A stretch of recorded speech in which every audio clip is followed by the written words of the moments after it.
人家去看病人，你也去，跟屁虫！哇，这看病人你也管啊？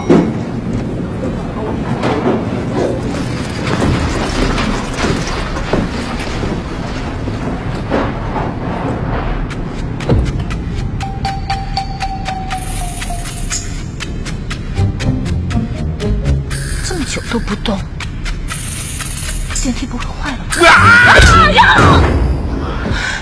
你吓我！你没按电梯呀？不好意思。怎么了？电梯坏了吧？喂，矮子，喂，你死哪儿去了？赶紧出来啊！你别以为这样就能吓唬我啊！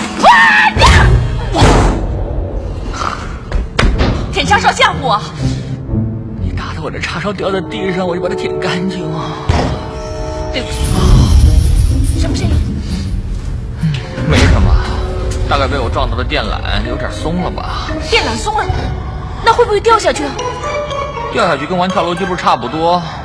不过跳楼机是安全游戏，掉下去会死掉而已。死？不会这么快吧？我迪士尼没去过，甄子丹没见过，拍拖没拍过，手也没被人牵过，连亲都没给男孩子亲过。你占我便宜啊！我想亲你一口，分散你的注意力，让你没那么紧张嘛。拿来吧。现在好点了吗？好一点。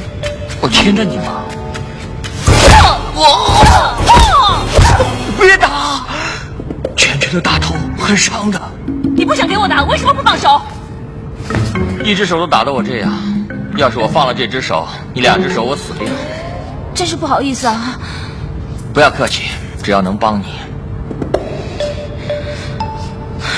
完了，我们还要待多久啊？我好像喘不上气。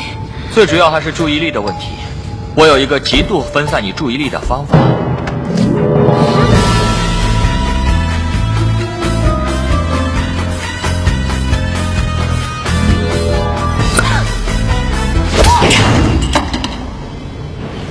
又打头？不好意思啊，你亲我，我打你，等价交换，我会舒服一点。那我懂了，我要10个。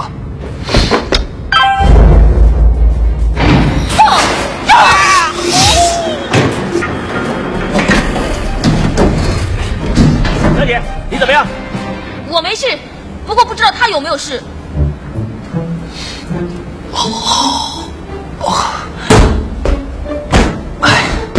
不是跟你说了不要打头吗？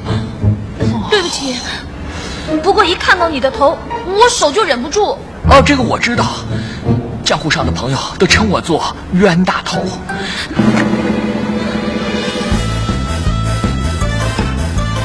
谢你啊，哪天有空再等价交换。